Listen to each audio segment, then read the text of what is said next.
მოგესალმებით. მადლობა მოგზაურობისთვის. დღეს რატომღაც ვფიქრობდი, რომ რაღაც გამომდინარე ჩვენი რაღაცა რელიგიური წესებიდან ნაკლებ იქნებოდა აქტივობა. დღეს ილუზიებზე მინდა ვისაუბრო, ზოგადად რა არის რეალობა. საერთოდ სხვა კუთხით მინდოდა წამოყვანა, მაგრამ ალბათ ისეთი პერიოდი დაემთხვა, რომ რელიგიურ თემატიკასაც რაღაცნაირად ვერ აუვლით გვერდს და ყველანაირ ილუზიებზე ვისაუბროთ რა, ზოგადად გახსნილად, მე მგონი საშიში აღარაფერი აღარ არის, ბოლოს და ბოლოს ეს ჩვენი ცხოვრებაა და სიამოვნებით თუ ჩაერთვებოდით, ცუდი არ იქნებოდა რა, ზოგადად აი ეს თემა რა არის რეალობა, სიტყვებს მიღმა ცხოვრება, რაც სათაურია. აი ეს რო კარგად გაიაზროთ, ჩათვალეთ, რომ ყოველდღიური ცხოვრება შეიძლება თქვენი, იმიტომ რომ ყოველდღიური ცხოვრების სიმძიმე აი სწორედ ამაში დევს. აი რო ამბობენ, როგორ არის გამონათქვამი ის ეშმაკი დეტალებშიო თუ წვრილმანებშიო, სწორედ აი ეს არის რა. აი სიტყვებში ცხოვრება და სიტყვებს მიღმა ცხოვრება. მაგრამ აი ჩვენი გონება იცით როგორ არის მიჩვეული, სულ რაღაცა დიადში გონია გამოსავალი, რაღაცა მაღალში, რაღაც ზეცნობრივი, რაღაც მისტიური, რაღაცა ღრმა ფილოსოფიური, რაღაც ფსიქოლოგიური ტერმინები და გონია რომ არა ეს წვრილმანები არაფერია, მე რა მოხდა, ეს არაფერს არ მუშაობს მის ცხოვრებაში და სადღაც რაღაცას იპოვის და გამერწმუნდეთ რა, აი ჩემი გამოცდილებიდან გეტყვით, რომ სწორედ აი ეს წვრილმანები ჩვენი ყოველდღიური განცდა ილუზიის თუ რეალობის ზოგადად გავბეჭდოთ ახლა ეს ყველაფერი ერთმანეთისგან და თვითონ ამის გამიჯნა ძალიან რთული პროცესი გესმით, აი და თუნდაც აი დღევანდელი სიტუაცია ხვალ ხა აღდგომაა და დღეს ალბათ ყველა უყურებთ ხო ტელევიზორს, რა ხდება იქ ცეცხლის გარდამოსვლა ის 20 საუკუნეა თუ 21 საუკუნე უკვე დაიწყოს და მე ერთი აი ამით ცხოვრობს კაცობრიობა, ну წინა საუკუნეში არ ვიცი როგორ იყო ეს ცეცხლის გარდამოსვლა, მე არ ვიცი რომელი საუკუნიდან არის. ამას არავითარი მნიშვნელობა არ არის, უბრალოდ ერთ რამეს დააკვირდით რა. ადამიანი ყველაფერში ეძებს არა რეალურ სასწაულს. აი ადამიანს მხოლოდ იმის დანახვა უნდა, იმის რწმენა უნდა და უნდა ჭეშმარიტებას დაარქვა, ჭეშმარიტება დაარქვას იმას, რაც არის არარეალური, მისთვის აბსოლუტურად შეუცნობელი, მიუწვდომელი და მზად არის ირწმუნოს ყველა ფოკუსი ამისთვის, ოღონდ კი გარკვეულწილად აი ეს ილუზია შეიქმნას, რომ რაღაცა დიადთან თანაზე არის, ხო? ეხლა ქრისტეს ფენომენი, აი ისეთი ამოუწურავია ეს პიროვნება თავისი ამ რაღაცა მითოლოგიური უკვე ასპექტებით, რეალური მისი სწავლება, რაღაცა ძალიან სიღრმისეული, ხო, რაც ყოველდღიურ ცხოვრებაში პრინციპში ადამიანი არ მეგულება, ვინც შეძლებს ქრისტე გაატაროს თავის ყოველდღიურ ცხოვრებაში, ხო, აი რაც იყო რეალურად მისი გიყვარდეს მტერი შენი და მარჯვენაში გაგეწყობენ მარცხენა მიუშვირე და ასე შემდეგ ну გიყვარდეს მტერი შენი კი არა, გიყვარდეს მოყვასი შენიც აბსურდია თორე რომელ მტერზეა საერთოდ საუბარი, ხო? აი ამის გამტარებელი კაცი არ დადის დედამიწაზე. უბრალოდ ძალიან რთულია პრაქტიკულად შენ უნდა იყო ეგეთი, შენ უნდა იყო ქრისტე, რომ შენ შეეძლო იცხოვრო ისე, როგორც ამ ადამიანმა დატოვა, იმიტომ რომ ამ ადამიანმა ფაქტია, რომ ეს ყველაფერი თავისი გამოცდილებიდან დატოვა, ხო? ყველაფერი ცოდნა რაც ჰქონდა, თვითონ იყო ესეთი პიროვნება. ქრისტეზე არასოდეს არ საუბრობენ, რომ ეს იყო სხვა, მაგრამ რაღაცა როგორც ფილოსოფოსი ასწავლიდა სხვას. ეს იყო ადამიანი, რომლის ბოლო ამოსუნთქვა იყო ადამიანებისთვის ცხოვრება. მაგრამ აი ხა რა არის რეალობა სინამდვილეში? აი თუნდაც აქედან დავიწყოთ რა. რეალობა ერთი არის ის, რომ ვიღაც ესეთი ტიპი არსებობდა, რაღაც ძალიან უნივერსალური შეიძლება დაარქვა, იმიტომ რომ ძალიან შორს არის ჩვენი ეგოისტური თუ ეგოცენტრული ჩვენი ყოველდღიური არსებობისგან და ამ ადამიანზე დაფუძნებული რელიგია. გაურკვეველი წესების რაღაცა ნუსხა, რიტუალების და აი დღეს ეს ემოცია, აი რამხელა ემოციაა თუ აკვირდებით, როდესაც ეს ცეცხლი გადმოდის, როდესაც ჩამოაქვს, როდესაც ყველა ტაძარი ემზადება, ემოცია, ოღონდ როგორი ხალხის და ვინ არიან ადამიანები, რომლებიც ამ ემოციის ქვეშ არიან, ის ადამიანები, რომელთა ყოველდღიური ცხოვრება სავსეა ეგოიზმით, სავსეა ქაოსით, სავსეა დაპირისპირებით. მე ახლა ისე არ გამიგოთ რომ მე მათზე უკეთესი ვარ. არა, ჩვენ ვართ ეს ყველა. აი ეს გონია ჩვენ რეალობა, ეს გონია ჩვენ ქრისტიანობა, ეს გონია ჩვენ აღდგომა, რაღაცა წითელი კვერცხები ხო, რაღაცა საფლავებზე სირბილი, არ ვიცი, რას ვერჩით ამ მიცვალებულებს ეს საერთოდ მეორე თემაა, ხო? ეს რაღაცა ჭყლეტოები ეკლესიაში, ღამისთების ლოცვები, სადაც მეც არაერთხელ ვდგარ ვარ, მაგრამ არ გესმის ფიზიკურად არაფერი იქ რა ხდება. თითქოს რაღაცა მის გაკ პროგრამა გათენებამდე უნდა იდგე, ეზია რომ წახვიდე სახში დაიძინო და ერთ-ერთი რის გამოც მე რელიგიიდან წამოვედი, ჩემი აბსოლუტურად ჩემი გონება გამოეყო, სწორედ ეს იყო, რომ ერთ-ერთ აღდგომას დავაფიქსირე ეგეთი რაღაცა, რომ ეს 40-დღიანი, 45-დღიანი მარხვა არის ხო და ან ძიმე რაღაცა თავისი განცდებით, მოლოდინი აღდგომის ძალიან დიდი, ღამისთენება და ზუსტად ისეთმა გავიღვიძე აღდგომის ეს იყო უკვე, როდესაც მე დავიწყე დაკვირვება, რა იცვლებოდა ჩემში ამ რელიგიური რიტუალების შემდგომ, ხო? და აი რომ მახსოვს მე მოვედი სახში, დავიძინე ჩვეულებრივად და როდესაც გავიღვიძე, მივხვდი რომ ისევ ისეთი დამძიმებული, ისევ ისეთი ტკივილით სავსე, ისევ ისეთი ჩემი აბსოლუტური არასრულფასოვნებებით სავსე ადამიანი ვიყავი, როგორ მას დავიძინე აღდგომის წინა ღამეს და არაფერს არ ცვლიდა ჩემ ცხოვრებაში ასეთი რიტუალები, არც წმინდა ცეცხლზე თაყვანისცემა, საერთოდ წმინდა თუ შეიძლება ცეცხლი არსებობდეს, არ ვიცი ან ეს რა ტერმინია. აი იმიტომ ვამბობ სიტყვებს მიღმა ცხოვრება, ჩვენ სიტყვებით ვცხოვრობთ, ჩვენ ვამბობთ წყალი და უკვე ყველამ ვიცით რა არის წყალში, რა იგულისხმება. ამაზე არ ვიფიქრებ, რომ ქიმიას თავის პასუხი აქვს ამაზე, ხო? კაცობრიობა სულ ხმარობს, რა საჭიროა ვიფიქრო.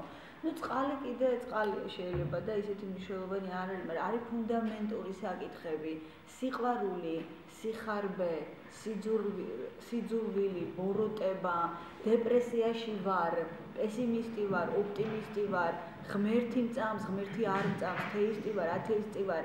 აი რამდენი სიტყვა ჩამოვთვალე, ხა ალბათ 12-15, ხო? აი ეს სიტყვებიც რო გავარჩიოთ სათითაოდ, აი აბსოლუტურად რო გავაცნობიეროთ და გავიდეთ მათ მიღმა, აი შესაძლოა რევოლუციური ცვლილება მოიტანოს ცნობიერებაში. მაგრამ იცით რა მხელა ისჭირდება ეხლა ამაზე ძალისხმევა, რომ თუნდაც სიყვარული, ღმერთი, სიხარბე, ან რა ვიცი, რწმენა, გნებავთ ოპტიმიზმი ან პესიმიზმი, რომელი სიტყვაც გნებავთ გავარჩიოთ რა. რეალურად ამ სიტყვის წარმოქმნა როგორ მოქმედებს ადამიანზე, წარმოთქმა, აი, როდესაც გაიფიქრებთ რაღაცას, როგორ ავტომატურად ცulis განწყობა. ნუ თუ ამ სიტყვას ახლავს ეს განწყობა, აი, სიტყვა სიყვარული რაღაცნაირად ანათებს ადამიანის გონებას, თითქოს ხო ანათებს ადამიანის გულს. ნუ თუ სიტყვასე აქვს ეს დატვირთვა, ნუ თუ სიტყვა ეს ესეთი, თუ იდეა, რა იდეაც ჩავდეთ ამ სიტყვაში. აი ძალიან გთხოვთ რა მიყევით, აი ესე უნდა გაარჩიოთ ყველა თქვენი მდგომარეობა, აი რო ამბობთ რომ მეშინია, სულ შეგეშინდება, სანამ შიშთან არ დადგები და არ იტყვი რას ნიშნავს მეშინია. ხვდებით? და ვიწყებ სიტყვა მეშინიას სრულ გაშიფრას. რას ნიშნავს შიში? პირველ რიგში დააკვირდით რა ემოციებს აღძრავს შიში. ეს ხო თქვენს გონებაში ხდება ეს ყველაფერი. აი იმ წუთასვე შეტრიალდით შიგნით, მოდუნდით და დააკვირდით, აი შიში. რა აღძრა? რაღაცა არასასიამოვნო აუცილებლად, ხო?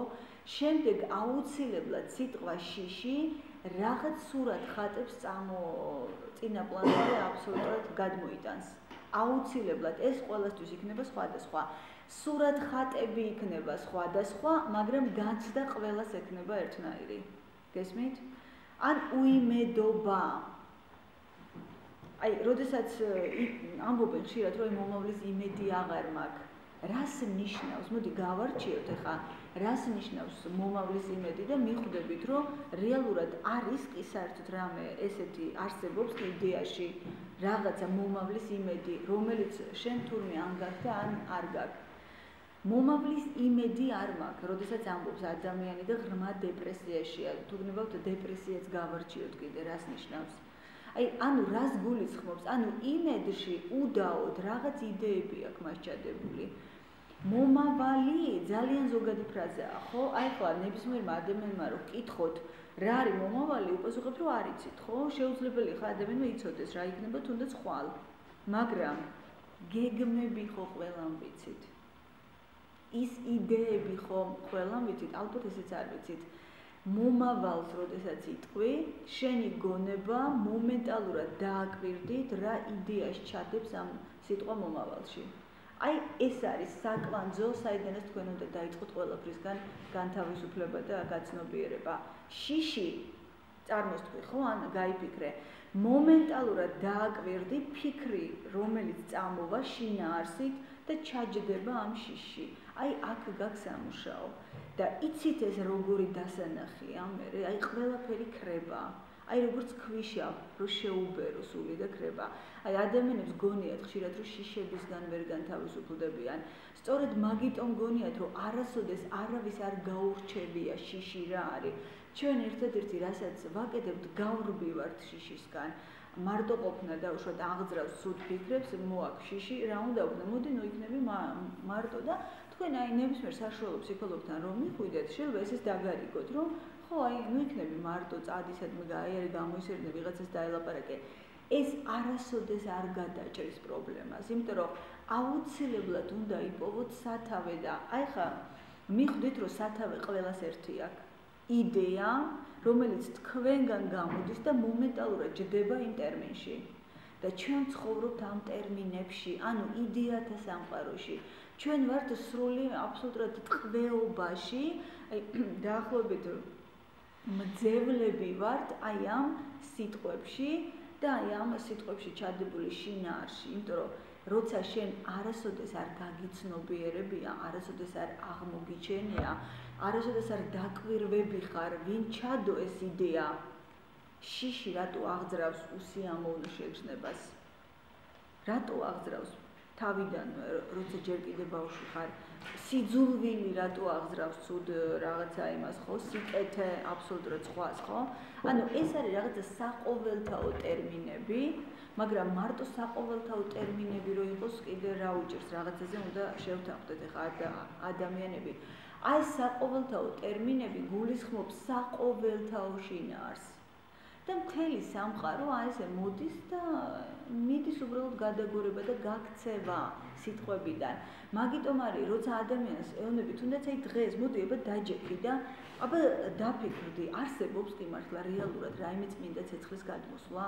ხო დაიდო უამრავი ვიდეო, არის მასალა, რომ რაღაცას აბსოლუტურად სხვა ჩვეულებრივი ქიმიური პროცესი მიდის, სიმბოლოა უბრალოდ, რომელიც მუდმივად ახსენებს ადამიანს, რომ მასში ქრისტეს მთელი ცხოვრება ეს არის სიმბოლო.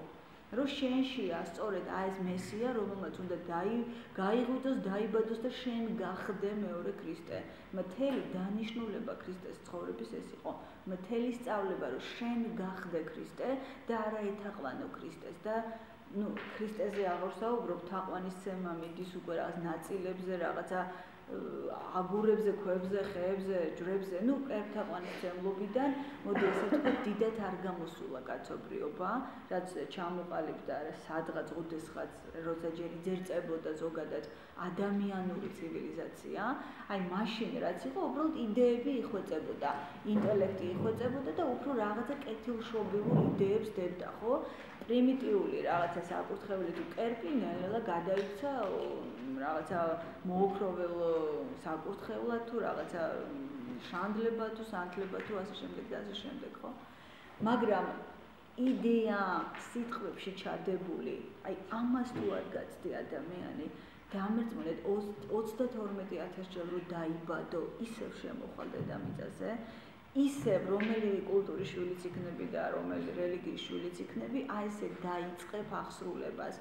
ისევ ისე იტყვი რაღაც ასაკამდე რომ მომავლის გჯერა, მერე იტყვი რომ მომავლის არ გჯერა. მოდი ხა გავარჩიოთ რას ნიშნავს მომავლის მჯერა, მომავლის არ მჯერა. ხა ძალიან ძნელია ერთ ლექციაში ყველაფერი გავარჩიოთ, მაგრამ აი საკვანძო მინიშნებებს მოგცემთ, რაც შეიძლება თქვენ მერე ტერმინები, სხვადასხვა სიტყვები, როდესაც თქვენი შეგაწუხებთ და უდაოდ ადამიანს მაშინ ახსენდება ყველაფერი, როცა ეს მას აწუხებს, აი მერე შეგიძლიათ ეს ყველაფერი გამოიყენოთ. მაშინაც კი როცა ამბობს რომ შენ გჯერა მომავლის. აი რას ნიშნავს ეს? რისი გჯერა რეალურად? გჯერა შენში ჩამოყალიბებული აპრიორულად ეს არ ვიცი ბავშვობამ ჩამოგიყალიბა თუ სოციოკულტურულმა გარემომ თუ სკოლამ თუ წიგნებმა თუ რომანებიც ხო ძალიან დიდ გავლენას ახდენს ადამიანებზე წიგნები ხო ბავშვობაში რო კითხულობ ფილმები, გმირები, მულტფილმები, ყველაფერი. ანუ რაღაცა იმიჯი გაქვს შექმნილი, როგორი უნდა იყოს კარგი მომავალი. კარგი ანუ შენთვის მისაღები მომავალი. ეს იმიჯი შენ ისე შეიქმენი, რომ რეალურად არაფერი არ განგიცდია. რაღაცა იმ წიგნში მოგეწონა, რაღაცა იმ ფილმში მოგეწონა, ბოლო-ბოლო ვიღაცის ცხოვრება დაინახე და რაღაცა იქ მოგეწონა. გესმის? ავტომატურად თქვენ ეს გადაგაქვთ მომავალში და ამიტომ გაქვს ყველა ადამიანის, აი რო კითხო ადამიანს რა გინდა, გეტყვის რომ ძალიან მინდა $1,000,000. აი 100-დან 99 მაინც ამას გიპასუხებს და თუ არ გიპასუხებს, იფიქრებს მაინც. ზოგს რაღაც პოზა აქვს ესეთი დაჭერილი რომ არა მას უნდა მშვიდობა დედამიწაზე და ამ დროს პირველი კონფლიქტი გამომწვევი რელიგიები როგორც არის ხო? მოდი ერთად ვილოცოთ მშვიდობაზე და ამ დროს მოდრე ადამიანი და განსხვავებულ ადამიანს კომპანს ურტყავენ თავში. ეხლა ვილოცოთ მშვიდობაზე, ნუ იმას ხო გაუტეხეს თავი გაიყვანეს. მოდით ეხლა კვლავ ვილოცოთ მშვიდობაზე და ასე რაც არსებობს რელიგიები 21 საუკუნე ეს ქრისტიანობა დღეს ჩემ მეგობარს ჯორდანო ბრუნუნდო რამდენი მარტო ერთ საუკუნეში 16,000 ქალი დაწვესო იმ ბრალდებით ჯადოქრობის თუ რაღაც ესეთი ციფრები იყო შეიძლება მეშლება ევროპაშიო რა ესეთი შაუბნელი ისტორია ხო ჩვენი ისტორია ესე ხდებოდა კოცონზე წავდნენ და აი ეს ჯადოქარი რომ დაიწვებოდა მე ალბათ იტყოდნენ მოდით ახლა ერთად აღვავლინოთ მადლიერების ლოცვა ჩვენი იესო ქრისტეს მიმართ ხო ესეთი კომედიური ხო არის დედამიწაზე რელიგია ჩვენც ხო ჩართულები ვართ ამ კომედიაში მეც სხვათა შორის ვიყავი ჩართული იმიტომ რომ როდესაც თავდებოდა ნებისმიერი რიტუალი საეკლესიო და მე იქიდან გამოვდიოდი მე ვიყავი ისევ ჩვეულებრივი ადამიანი რომელსაც საკუთარი პირადი ინტერესებისთვის უნდოდა ცხოვრება მხოლოდ და მხოლოდ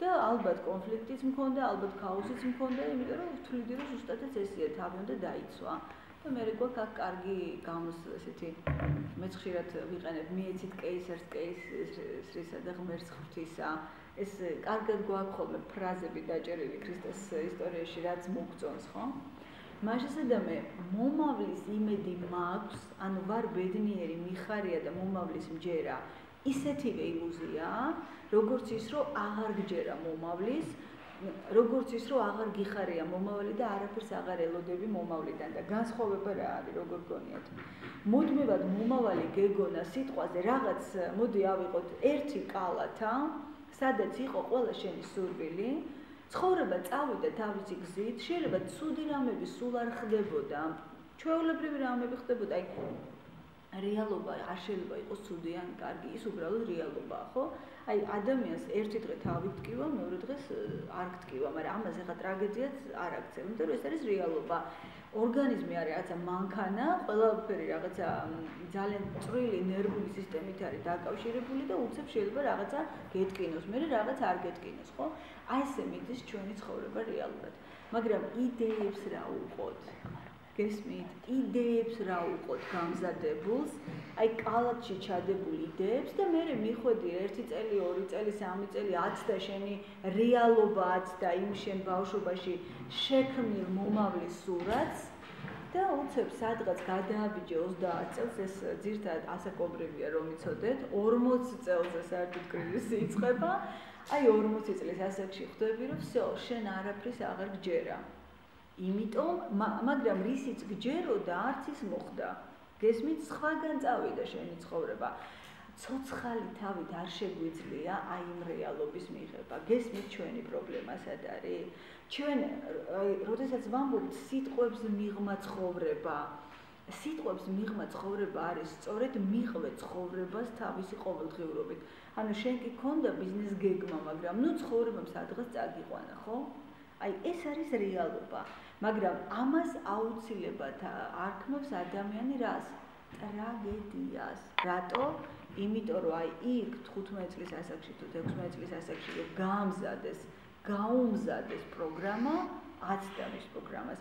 ტრაგედია მარტივია, ასე ვთქვათ, ნათესაობისთვის, რომ ვერ გაამართლა. იმიტომ რომ ვითომ ადამიანი ეს არის მანქანა, რომელსაც მომართავ, ჩაუტენი პროგრამას, ჩატვირთავ და გაუშვი, იმან გადაუხვია, ხო? აი ჩვენ დაახლოებით ესე აღვიქვავთ სინამდვილეში ერთმანეთს. აი დაფიქრდით, სხვანაირად როგორ შეიძლება მოსთხოვო ადამიანს შენი წესებით იცხოვროს, შენი პროგრამით იცხოვროს. თუ ჩვენ მართლა გვჯერა, რომ ადამიანი ეს არის მოაზროვნე არსება, რომ მას აქვს გრძნობითი სფერო, რომ აბსოლუტურად წარმოუდგენელია გაერკვე რა ხდება მასში, თუ მართლა გვჯერა, რომ არის უზარმაზარი შეუცნობელი, არაცნობიერი სივრცე, თუ არის რაღაც არქეტიპები, თუ შიგნით რაღაცეები ხშირად გაურკვეველია, წვდიადია თუ სინათლეა, თუ მართლა გვჯერა, რომ ადამიანი ესეთი რთული ფსიქიკური კონსტრუქციაა, როგორ შეიძლება მაშინ შენ შვილს დაუდო პროგრამა და მოსთხოვო ამ პროგრამით იცხოვროს. ან შენ თავს როგორ შეგიძლია დაუდო, როცა ცხოვრებას ამთავრებ ისე რომ ვერ იგებ ვინ ახარ, არა თუ შენ 20 წლის ასაკში გაიგო ვინ ახარ. მიხვდით, ჩვენ არც მაგის არ გვჯერა, რომ ჩვენ რეალურად რაღაც ფსიქიკური არსებები ვართ. ჩვენ სინამდვილეში არც გვესმის არაფერი, ჩვენ ვართ 0 კლასის მდგომარეობაში მყოფი კაცობრიობა, რომლებსაც მხოლოდ ჯილდად ვიმეორებთ ერთ რამეს, მე მინდა, მე წარმომიდგენია, მე ვგეგმავ, მე ოცნებები და მე ვიდის, აი როგორ დამემსხვრა მთელი ოცნებები. მაგრამ ოცნების დამსხვრევა ხო ისეთივე ილუზია, როგორც აგება ოცნების. მაგრამ როცა აგებდი ოცნებას, შენ იყავი პესიმისტი, კაი ტიპი, ძალიან ესეთი ლაღი და პოზიტიური და როცა თქვი რომ გემსხვრევა შენი ოცნებები, უცებ ხარ სენტიმენტალური, დეპრესიული, არ შემდგარი, ასე შემდეგ. ერთი და იგივე მდგომარეობას ვარქმევთ სახელებს, გამომდინარე ამ ჩვენში არსებული სრული აბსურდული ცოდნით და რატო აბსურდული? რა შეგიძლია იცოდე, თუ ის არ იცი ვინ ახარ? რა შესაძლებლობები გაქვს და რისგან შედგები? თუ ის არ შეგიძლია 5 წუთი დაიჭირო რამდენი ფიქრია შენს გონებაში? თუ ის არ შეგიძლია დაინახო გრძნობითი სფერო რას გიშვება? როგორ დააქროლებს ადამიანს წინ და უკან და ხშირად აკეთებინებს ისეთ რამეს, რაც ესე ვთქვათ, დამშვიდებულ მდგომარეობაში ადამიანი იტყვის, როგორ მე ამას არასოდეს არ ჩავიდენდი, ხო? და უბრალოდ არსებობდნენ დიდი ადამიანები და დიდი რითი იყვნენ ის ადამიანები, ანუ ვის ვეძახი მე დიდ ადამიანს, ალბათ თქვენს, ვინც თავისი გამოცდილებით რაღაცა შეისწავლა, უპირველეს ყოვლისა თავისი შეისწავლა და ცხოვრებას დააკვირდა. გესმის? და მე ესეთი ადამიანები ამბობენ, რომ იცი რა, მე აღმოვაჩინე, რომ ყველაფერი ჩემშია, ყველა ბოროტება შემიძლია ჩავიდინო და ყველანაირი სიკეთე შემიძლია ჩავიდინო. აი მე ვციტირებთ ამ ფრაზებით, ჩვეულებრივი მძინარე ადამიანები, მაგრამ ცხოვრებას ვაგრძელებთ აი იმ რაღაც დონეზე, რაც არის პროგრამა სიყვარული, პროგრამა სიძულვილი. ერთხელ ერთ კონფერენციაზე მკითხეს, გოგონამ მკითხა, რომ ეს პესიმისტი ვარო ძალიანო რა და როგორ გავხდე ოპტიმისტიო და მე მას ვუთხარი, რომ აბა ამიხსენი მე ვუთხარი, როგორ ხარ პესიმისტი. აი რას ნიშნავს, რომ შენ ხარ პესიმისტი? გესმით? როდესაც მოგივათ თავში ეგეთი აზრი, რომ ვარ ცუდად, ან ვარ პესიმისტი, ვარ მშიშარა, ვარ რაღაცა, ესეთი ნეგატიური შემაწუხებელი, საპირისპიროს და მის რაღაცა სხვა მდგომარეობას კიდევ დაუწყებთ ძიებას, რაღაც ანტაგონისტურს. პირიქით, დარჩით იმ სიტყვასთან, შიში, პესიმიზმი, დეპრესია და აბა რას ეძახი, რას დაარქვი შიში? რას დაარქვი პესიმიზმი? რას დაარქვი იმედგაცრუება? აი თქვენ თუ მიყვებით ამას ბოლომდე, ერთი აირჩიეთ რომელიმე, თქვენ თუ არ გადახტებით ფიქრიდან ფიქრზე, თქვენ თუ არ გაექცევით ამ ფიქრს, თქვენ მიადგებით სათავეს, სადაც დაინახავთ, რომ თქვენ თვითონ ხართ აი ამ იდეების ჩამდები აი რაღაცა სიტყვებში და როგორ იტანჯავს ადამიანი თავს. როგორ იტანჯავს და რაც უფრო ღრმა მე ესეთი რწმენა ესეთი შთაგონება თუნდაც ამ სიტყვების, ხო? მე შეჯერა ადამიანს, რომ რაღაცები სერიოზულად მიხსნიან ადამიანები, რომ რაღაცეები მათზე მოქმედებს, რაღაცებს ხედავენ, არის სიტყვები მაგიური, რომელიც თურმე სამყაროში სასწაულს ახდენს. ყველაფერი შესაძლებელია იდეას თუ ჩარდებთ ამ ყველაფერში გესმის. თუ მუდმივად იმაზე იფიქრებთ, რომ ღამე თქვენ სახლში რაღაც ლანდები დადის, დიდი შანსია, რომ თქვენ რაღაცა უკვე დაინახოთ. თქვენი ფიქრი გამატერიალიზდეს და თქვენ რაღაც მართლა მოგეჩვენოთ. ოღონდ ვერავინ ვერ დაგიმტკიცებთ, რომ თქვენ ის მოგეჩვენათ. თქვენ დაამტკიცებთ, რომ თქვენ ეს მართლა დაინახეთ. ძალიან დიდი ძალა აი ამ ფიქრებს, აი ამ იდეებს, ძალიან დიდი ძალა აქვს ხალხო. ეს ყველაფერი შემდეგ იტუმბება სიტყვებში და ჩვენ ამ სიტყვებით ყოველდღიურ ცხოვრებაში ვსაუბრობთ. და ვართ მსხვერპლი საკუთარი ილუზიების. გასაგებად ვლაპარაკობ. თუ რამეს არ გაუგებრად ვამბობ, ან რამეს მითხარით, რომ უფრო გავშალოთ რა. მინდა აი საკვანძო წერტილი დაგაჭერინოთ რა. როდესაც რაღაც უიმედობაზე, რაღაც დეპრესიაზე, ქაოსზე, სუდად ყოფნაზე დაიწყებთ ფიქრს, უბრალოდ აი იქვე დარჩეთ და რისი, აი მაგალითად მეშინია ღმერთის. ხო? უამრავი ადამიანი უნდა რაღაცის ჩადენა, მაგრამ მართლა ვერ ჩადის. ეშინია ღმერთის, ხო? ვიღაცას მაგალითად სექსი უნდა და ამის გამოც ეშინია ღმერთის. ნუ გასაგებია ხო ყველა რელიგიას ეს ძალიან ტაბუ დადებული ქონდა. სერიოზულად ხო მიდის ამაზე განხილვები, თუ მაინც გადადგა გმირლნაბირს მე გარბი ხარ და ინანიებ და ასე შემდეგ, ხო? ხო საინტერესო თემაა რა. მეშინია ღმერთის. რატომ მეშინია ღმერთის? ხო შეიძლება ეს გავარჩიო. ანუ ჯერ რა არის ღმერთი დავიწყოთ აქედან. რა არის ღმერთი? გინახავს, არ გინახავს? ეხლა უბრალოდ პასუხები არ მინდა მოგცეთ. ეხლა გეხმარებით, რომ რეფლექსია როგორ უნდა გქონდეთ. მომენტალურად მიხვდებით, რომ ღმერთი არის რაღაც ის, რაც თქვენ წაგიკითხავთ, მოგისმენიათ და ხატები გინახავთ.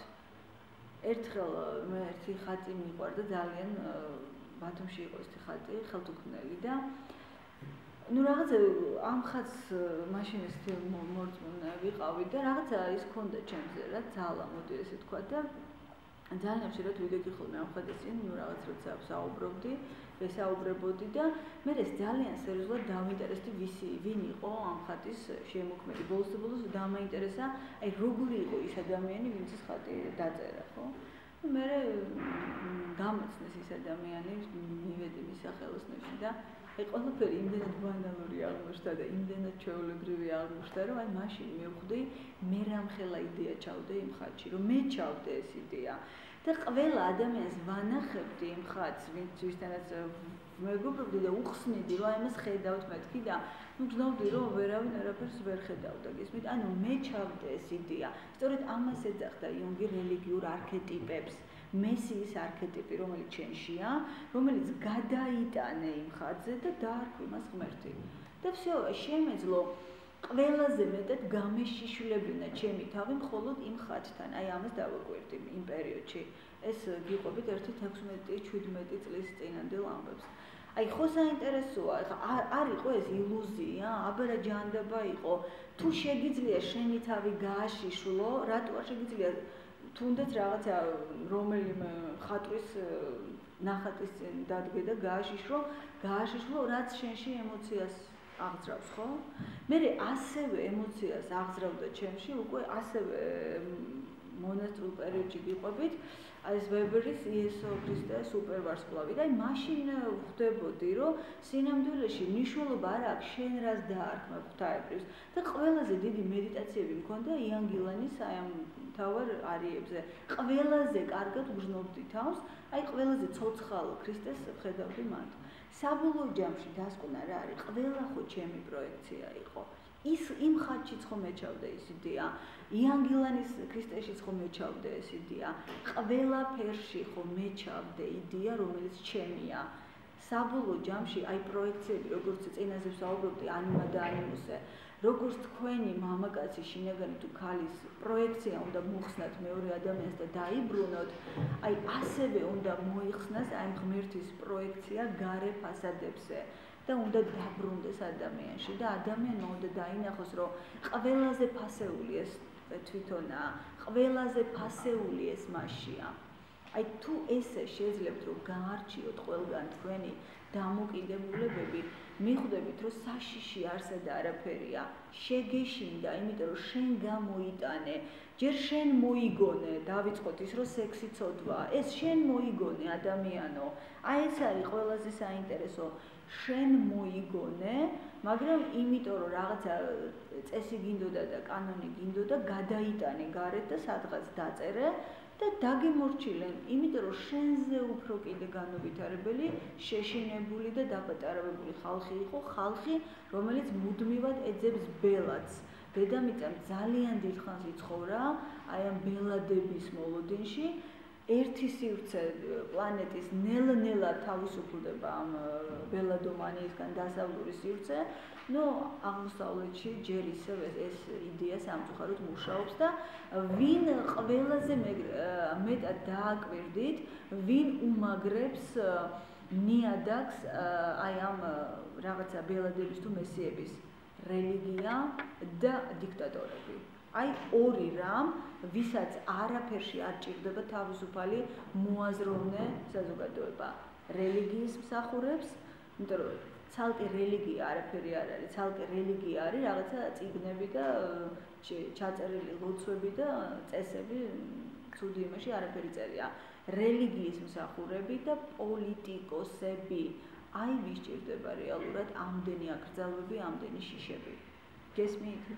მაგრამ ეხლა ის რაც ამდენი წლები დალექილია თქვენში, არ დაიჯეროთ, რომ ესე უცებ განთავისუფლდეთ. ამიტომ ყოველთვის რამდენჯერაც თქვენში წამოვა შიშის განცდა, დავიწყოთ ღმერთის შიშიდან და შემდგომში ყველაფერი, ყოველთვის შეეცადეთ გაანალიზოთ და გაარჩიოთ, საიდან წამოვიდა სიხარბე, აი როგორ გამთავისუფლდა სიხარბისგან მაგალითად.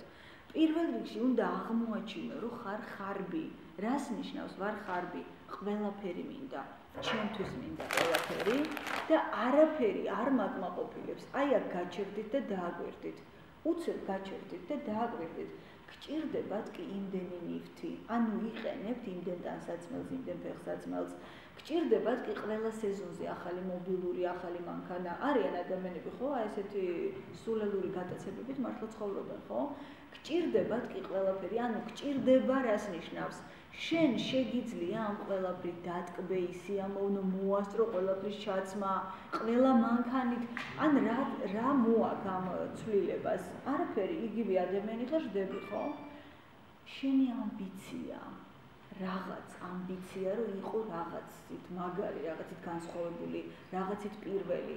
გესმით, აი ამას მიყევით მერე. მერე მიხვდები, რომ სინამდვილეში ნივთებს იმიტომ კი არ აგროვებ, რომ ნივთები ჭირდება. აი ხა ესეთი ცნობილი მხატვრების, იცით ხო, ტილოები ღირს ძალიან ძვირი, რაღაცა მილიონებში. მუზეუმების გარდა უმეტესობა ეს ნახატები უკიდია ისეთი ტიპის ხალხს სახში, მოდი ვთქვათ, ოლიგარქებს და ძალიან დიდრებს, საერთოდ წარმოდგენა რო არ აქვთ მხატვრობაზე და ხელოვნებაზე. საერთოდ წარმოდგენა რო არ აქვს. ანუ რა არის ეს ყველაფერი?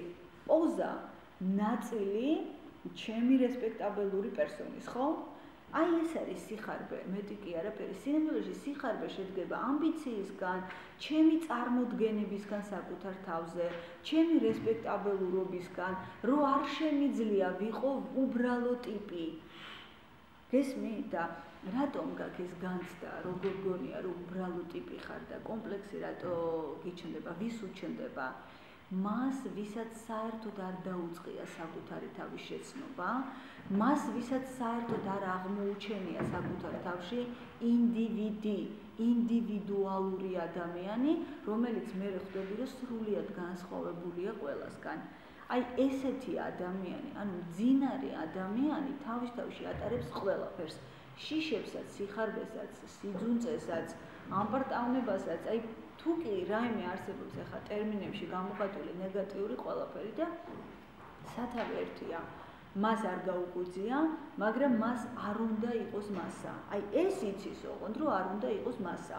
უნდა იყოს ვიღაცისგან განსხვავებული ტიპი და რითი უნდა იყოს განსხვავებული. ხა როგორ გინდა 7 მილიარდ ადამიანში შენ რაღაცით განსხვავებული. ან უნდა იყოს ძალიან გამოკვეთილი ინდივიდი, ხო? შენი პერსონით, აი ქრისტე როგორიც იყო, ბუდა როგორიც იყო, აინშტაინი როგორიც იყო, უამრავი მსახიობი, მართლა მსახიობზე ვლაპარაკობ ხა მე და ყველას რომ მსახიობი გონია თავი, იმათზე არა. უამრავი რეჟისორი.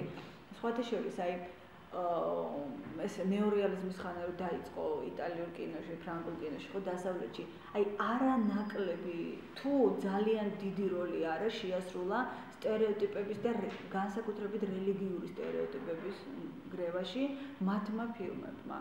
აი ხა მაგ ხოლმე ხშირად უყურებ ამ 60-იანი, 70-იანი წლების ეს შედევრი კინო კლასიკებად რო აღიარებული ხო? აი პრაქტიკულად სულ არის რაღაცა პატარ-პატარა ფილოსოფიური ტრაქტატები. აი გაჩვენებს ეს ყველაფერი აი ამ სიყალბეს, რელიგიის სიყალბეს, პოლიტიკოსების სიყალბეს და ადამიანური რიტუალების სიყალბეს, ქორწინების სიყალბეს, სიყვარულის სიყალბეს, ანუ ის რაც ადამიანშია ეს ყველაფერი, ხო? თორე თავისთავად სიყვარული კი არ არის ყალბი. ადამიანი აყალბებს ყველაფერს. რატო? ადამიანია ყალბი.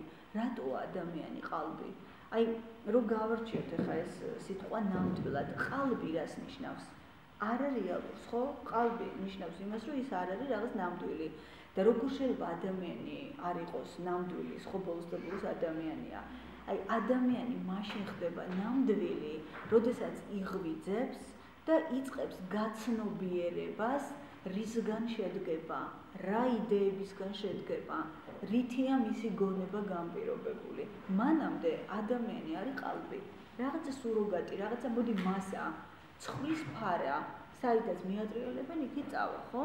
მაგიტომ ცდილობს რელიგია ადამიანები აცხოვროს შიშისა და იდეოლოგიის ქვეშ და ყველა დიდი დიქტატორი ასევე ცდილობდა შიშისა და იდეოლოგიის ქვეშ ეცხოვრა ადამიანები, ხო?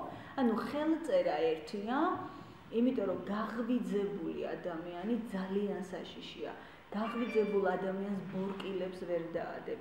მაგრამ აი ეს გაღვიძების პროცესი ყოფილა რთული და რატო? აი გაღვიძება იწყება აქედან. სიტყვებს მიღმა ცხოვრება. ჩვენ ვცხოვრობთ აბსოლუტურად ვერბალურად დღეს. სიტყვებს რაღაცა რახარუხი მიდის ამ სიტყვების, ჰომოსექსუალიზმი ცუდია, ჰეტეროსექსუალიზმი კარგია, ის რელიგია ცუდია, ეს რელიგია კარგია, არავის არ აინტერესებს შინაარსები რას მოიცავს ეს ყველაფერი. პოლიტიკოსების სიყალბეს უყურეთ რა, როცა როგორ ჭირდებათ არჩევნების წინ, ისე ატრიალებენ ხან მოწონთ ჰომოსექსუალები, ხან არ მოწონთ ჰომოსექსუალები, ხან მოწონთ რელიგია, ხან არ მოწონთ. რატო? ეს პოლიტიკოსებიც ისეთივე მძინარე ყალბი ადამიანები არიან და ვის ვანდობთ ხალხო ჩვენს ბედს, აი გნებავთ არჩევნებზე. აი როგორ შეიძლება რომელიმე არჩევნებმა, რომელიმე ახალმა წელმა და რომელიმე აღდგომამ რამე შეცვალოს ჩვენს რეალობაში. დაფიქრდით რა, ესე იცვლება ყველაფერი, ცვლილებები ხო სწორედ გაცნობიერებას მოაქვს. ყოველი სიტყვის უკან იდეა უნდა დაინახოთ. ყოველი სიტყვის უკან შინაარსი უნდა დაინახოთ.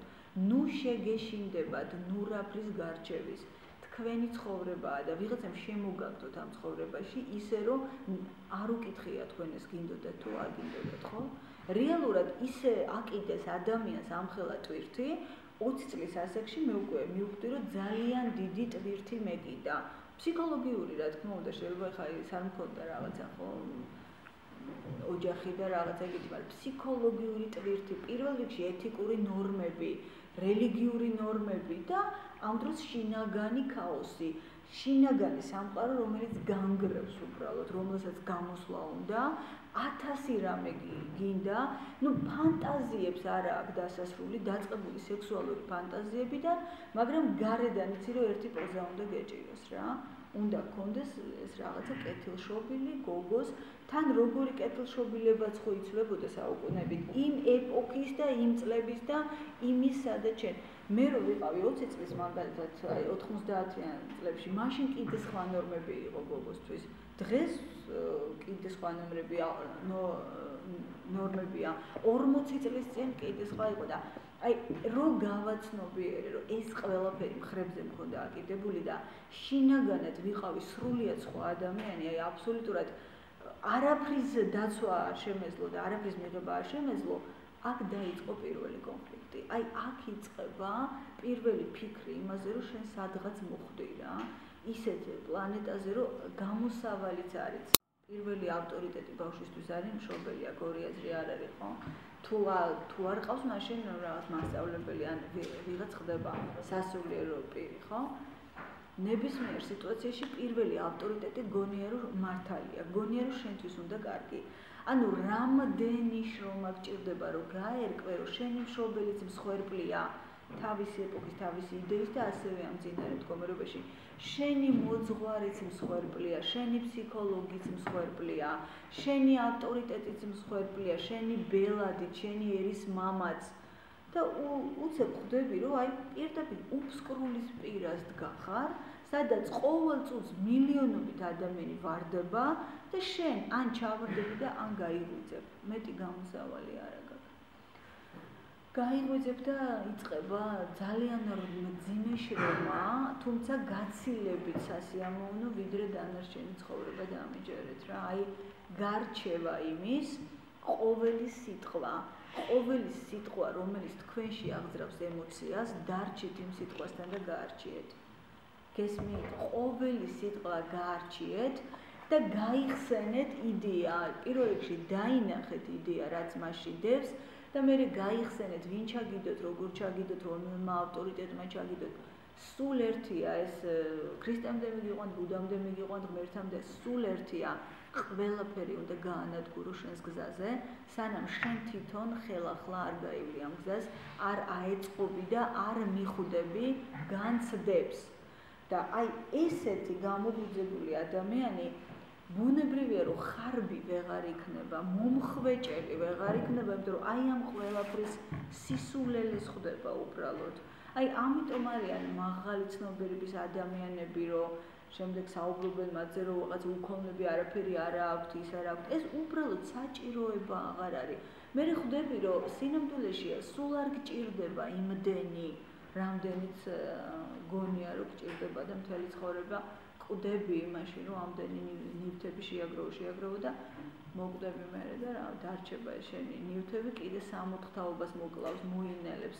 სულ ამას ვაკვირდები ხოლმე, მართლა ან მაგარი სახრი რო ან რაღაცა ნივთი და იმ ოჯახიდან ხალხი ხო კვდება გაყავთ და შევხედავ ხოლმე ნივთი კვლავ დგას რა და კიდე ვიცი რომ რამდენ თაობას ხო აიღეთ რომელიმე ხელოვნების ნიმუში თუნდაც საუკუნეების წინ როა დახატული ან შექმნილი რამდენიმე პატრონი გამოიცვალა ან იმ მუზეუმში რამდენმა გაიარა რამდენმა გამოიერა ყველა მოკვდა ანუ ის ისევ დგას რა აი ესე ეწირება ადამიანი აი თავის თავში ჩადებული იდეებს და მე ძალიან ბევრი რამისგან განთავისუფლდებით და ყველაზე მეტად განთავისუფლდებით აი ამ მომავლის სულელური დაგეგმვისგან, რაღაცა ოპტიმიზმი, პესიმიზმისგან, იმიტომ ვამბობთ ეს ჩამოუყალიბებელი გონება. ხა დიდი სამბით, აი ჭკვიანი ადამიანია, ლექტორია და უცებ გეუბნება, იცი მე მაქსიმალისტი ვარ. ნუ რა გიხარია, მე ესე იგი 0 კლასში ხარ ისევ რა. ესე იგი არაფერი შენ არ გაგიცნობიერებია და შენ გონია, ხო ვიღაცებს უნდა ასწავლო რაღაცა. მაქსიმალიზმი ხო აბსოლუტურად ჩამოუყალიბებელი აზროვნებაა.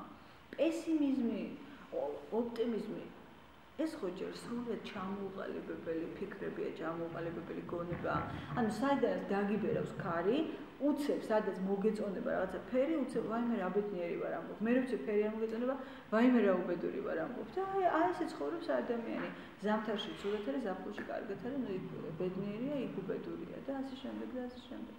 ანუ ძალიან აი ეს წვრილმანები განაგებს რეალურად ჩვენს ცხოვრებას. აი ეს ყოველდღიური სიტყვები, რასაც ჩვენ ვიყენებთ ერთმანეთთან, ვატრიალებთ ურთიერთობებში, მაგრამ ალბათ აზრად არ მოგდის, რომ სწორედ ამ სიტყვებთან უნდა დავრჩეთ და ამ სიტყვებს ან რომ მეგობარს ეძახი და გაბრაზდები და ამბობ, რომ აი მეგობარმა მიღალა და იცი, მოდი დაიწყე რა არის მეგობარი. რა იდეა გაქვს რაღაცა შენ გაგიგია მეგობრობაზე სადღაც წაგიკითხია ხო ვიღაცას ვებხის ტყავოსანში აქვს გაზოთხული ვიღაცას სხვაგან დარტანიანი და სამი მუშკეტერი აქვს წაკითხული და ეხლა რაღაცა მეგობარი ჩადო იდეა და ამ დროს ის მეგობარი არის ერთი შენაირი ეგოცენტრული ტიპი, რომელსაც ისევე უნდა თავისთვის ყველაფერი, როგორც შენ გინდა შენთვის ყველაფერი. მაგრამ ნახეთ მე სადამდე მივიდივართ ეს მაღალი მატერიები. მეგობარმა მიღალადა და შეყვარებულმა მიღალადა და თავი ხარ მოვიკლა და ან ის ხო არ მოვიკლა. ჯობია ის მოკლა ხარ რა თქმა უნდა თავის მოკლა. შანს მაინც დაიდოვებ ცხოვრების გაგრძელებას. აი ეს არის ყველაფერი გესმით დედა მე მახსოვს თემას რო გვაწერენ მე ხოლმე სკოლაში დედა და რაღაცა ზოგი წერდა ჩემთვის ღმერთი ეს არის დედა. გასაგებია მე არ ვიცი რომ დედა არ უნდა გიყვარდეს, მაგრამ ამ ხელა იდეას როდები დედაზე და თანაბრად რომ აი მოდი ამას არ გავაკეთებ დედას ეწყინება. დედა შენი იქნებ ძალიან ეგოცენტრული, ძალიან არარეალიზებული და არ შემდგარი ადამიანია და შენშია ყველაფერი ჩადებული. ანუ რას აპირებ ახლა? შენი ცხოვრება უნდა გაწიო გვერდზე სხვა ადამიანისთვის, ანუ ისევ იმ სიყალბეში უნდა გააგრძელო შენ ცხოვრება, იმიტომ რომ დედამ იტანჯა და იწვალა და გაგზარდა. ხო ხა, შეიძლება ისეთ რამეს უფრო ბევრს არ მოეწონება, მაგრამ ეს ხომ რეალობაა რა. ხშირად დედები განსაკუთრებით ჩვენ ტრადიციულ ქვეყნებში ხო არ აძლევენ შვილებს ინდივიდუალური განვითარების საშუალებას. მას გონია რომ თვითონ უნდა გადაწყვიტოს მის ცხოვრებაში ყველაფერი და თვითონ იცის რა არის კარგი და რა არის ცუდი. და აქედან გამომდინარე კი არ უნდა დაუპირისპირდე დედას ან მამას ან პედრეს ან რელიგიას, უბრალოდ გაარჩიე თავიდან ბოლომდე რა არის შენთვის ეს ავტორიტეტი, ეს იდეა, ეს სიტყვა. უბრალოდ გაარჩიე და მიხვდები რომ არაფერი, აი როგორც მე ვდებდი ქრისტეს ხატებას სხვადასხვა რაღაცებში, ამ პროექცია გამომქონდა ჩემი თავიდან და ვდებდი და მე ვეთაყვანებოდი და მეგონა რომ აი ეს იმ ხატთან უნდა მეთქვა და იმ მუსიკისთვის უნდა მომესმინა, ხო? აი ესე ყველა პროექცია აბსოლუტურად დედაც კი არქეტიპია და მამაც კი არქეტიპია და ყველაფერი აბსოლუტურად. რეალურად ჩვენ ვართ სრულიად ინდივიდუალური ადამიანები, არავინ არავის დედა, მამა, ბებია, ბაბუა და ავტორიტეტი და ღმერთი არ არის. ყველაფერი არის ადამიანში. იდეების სახით გამოიტანე, ჩადე და უცებ შეიძლება ჩვენ ახლა გავხდეთ ერთი ოჯახი. რომ ეს იდეა ჩავდო დედის, მამის, ბიძაშვილის, დეიდაშვილის და უცებ შეიძლება ერთი სექტაც კი შევქნათ, კარგი კლანიც კი შევქნათ რაღაც ოჯახური, კონსტიტუცია დავწეროთ და დავიწყოთ ხვალ ცხოვრება. და ჩვენი საკურთხეველი გავაკეთოთ, ვინმე ავირჩიოთ ერთი ტიპი წინასწარმეტყველად და აი ძალიან სწრაფად შეიძლება ჩამოვაყალიბოთ ახალი ეთნოსი, ახალი მიმდინარეობა. მე რა. კი ბატონო, მე რა. ერთ იდეას ჩავანაცვლებთ, მეორედ ერთ რაღაცა იდეოლოგიას, მეორედ ერთ თეორიას, მეორედ რა იცვლება, ისევ და ისევ ღრმა ძილის მდგომარეობაში, ისევ და ისევ ვერბალურ დონეზე ვრჩებით. და ეხლა სულ არ შემიძლია ხოლმე მამარდაშვილი არ ვახსენო ფრაზა აქვს ესეთი გენიალური ეს დიდი ამბები რო იყო 90-იან წლებში ეს ვითომ რაღაც ეროვნული და რაღაც ეს ყველაფერი სიყალბე აბსოლუტური და იქ ესეთი რაღაც უთქვავს რა რომ მე ვიბრძვი არა ამ ენისთვისო, ქართული ენისთვისო, არამედ იმის რაც ამ ენაზე უნდა ითქვასო. აი რა გენიალური გამონათქვამია და როგორი დაფიქრებული უნდა იყოს ადამიანი რომ ეს თქვას არა. ენა რა შუაშია, ენა როგორ შეიძლება ეხლა რაღაც მითები როა ქართული ენის რაღაცაზე, ლაზარეზებაზე და ასე შემდეგ. ენა რა შუაშია, ენა, შენის მითხარი რას ლაპარაკობ ამ ენაზე, რისი გამოთქმის საშუალება გაქვს ამ ენაზე, რისი გაცნობიერების, რას გიყვებიან ამ ენაზე, რას გიწერენ ამ ენაზე. ეს არის საინტერესო, თორემ ენა, ახლა რაც მეტი ენა იცი, ძალიან კარგია და დღეს საერთოდაც ვიტყვი რომ ინგლისური თუ არ იცი, დაკარგული ხარ რა, იმიტომ რომ ნახევარ პლანეტას ხარ მოწყობილი და ასევე რუსულის ცოდნაც ძალიან მნიშვნელოვანია, იმიტომ რომ ძალიან უამრავი ზღვა მასალა რუსულ ენაზე საუკეთესო წიგნების.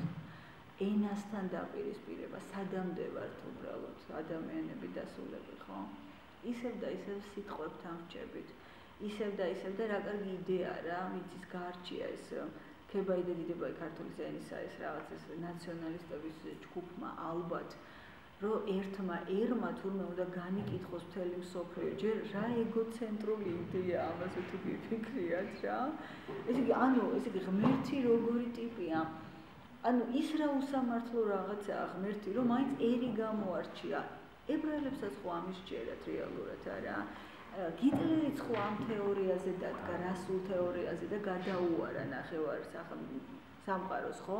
რომ რაღაცა გამორჩეულიერი იყო და ცისფერსისხლიანები და არიული თეორია და ასე შემდეგ. ხო და ამდენი კონფლიქტები და ომები და უბედურებები და სიბნელე რომ მოაქვს გონებაში ამ თეორიას, ხო შეიძლება დავფიქრდეთ, ეს თეორია ვისი შექმნილია, ვისი მოტანილია, რა იდეაა შეჩადებული, გესმით? იმ წუთას რომ ეგოზე მოხდება ყველაფერი ადამიანს და უხარია, მე ბედნიერია, ებრაელს უხარია რომ ებრაელია, იმიტომ რომ იმასაც ღვთისმსჯავრული გონია თავი, ქართველს გონია რომ საერთოდ ბოლო ჟამე მოვა და მთელი სამყარო დაიღუპება. რატო უნდა იყო აი შენ ბედნიერი, როცა მთელი სამყარო იღუპება, ეს ხო საინტერესო იდეა არა? ესე იგი, რადგანის ფსიქოპატი უნდა იყო სასულიერო პირი, რომელიც ლაპარაკო ბედნიერი, რომ აი ეს ამერიკასაც დაემართება, დასავლეთსაც დაემართება, რუსეთს და შენ გადარჩები. აი ხლა ეს ადამიანი ჯანმრთელი შეიძლება იყოს? როგორ? აბსოლუტურად ჯანმრთელია, ხო, რა ვიცი, მაშინ სიტყვა ჯანმრთელობაც უნდა გავარკვიოთ ერთყოფა და გულისხმობს ამ შემთხვევაში, თუ ჯანმრთელი იდეა. აი ეს რაც ლექციის სახი და მიჩვენე ახლა რომ ისე ვისაუბროთ რა, თუ დამრჩა რა, მე უფრო კონკრეტულად დავარჩიოთ რაღაცეები და ისე ძალიან მაინტერესებს თქვენი აზრი, რატოა ჯანმრთელობა ეგეთი ფიქრი, მოვისმენთ